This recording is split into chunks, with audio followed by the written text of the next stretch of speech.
mediamente a fare un tampone ci si mette 4 minuti. Adesso non vorrei aprire una polemica anche su questo, ma inviterò Rigoli e vi farà vedere quanti minuti ci mette a fare un tampone. Cioè non è che è un'operazione a cuore aperto.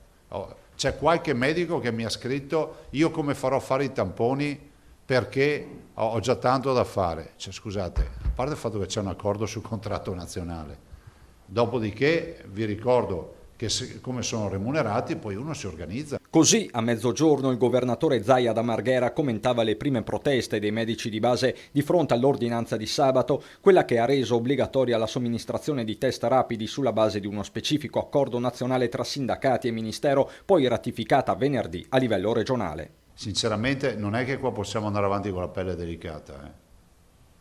Nessuno ha offeso i medici di base e voi ne siete testimoni. Se dopo è lesa maestà anche dire che il contratto prevede l'obbligo di fare tamponi, qualcuno mi venga a dire qui che il contratto non prevede l'obbligo.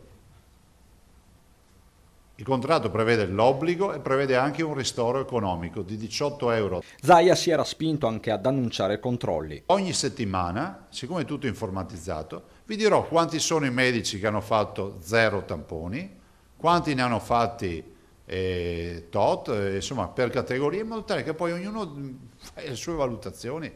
Guardate, stiamo parlando di un servizio di sanità pubblica ed è un servizio pubblico. Di tono arrogante del governo regionale parla nel pomeriggio la FIMG di Treviso, che comunica la volontà di non aderire all'ordinanza regionale, una questione di sicurezza degli ambulatori per la FIMG di Marca, che spara ad alzo zero contro Venezia, accusata di non aver rafforzato gli organici dei servizi di igiene e sanità pubblica. Uno scontro non ininfluente, quello in atto, che incide sullo screening della pandemia, il cui picco è atteso fra poco più di 2 settimane. Verosimilmente che potremmo pensare a un picco intorno a metà 15-20 di novembre. Speriamo sia così.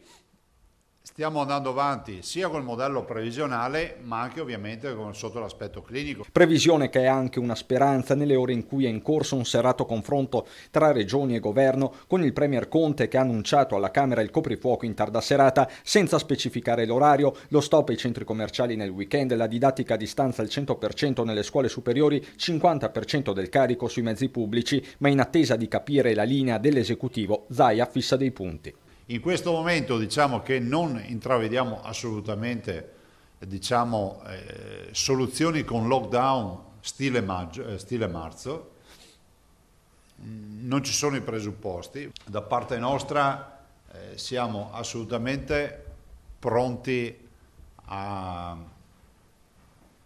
dar corso ad eventuali restrizioni, ma non sicuramente sul fronte delle attività produttive.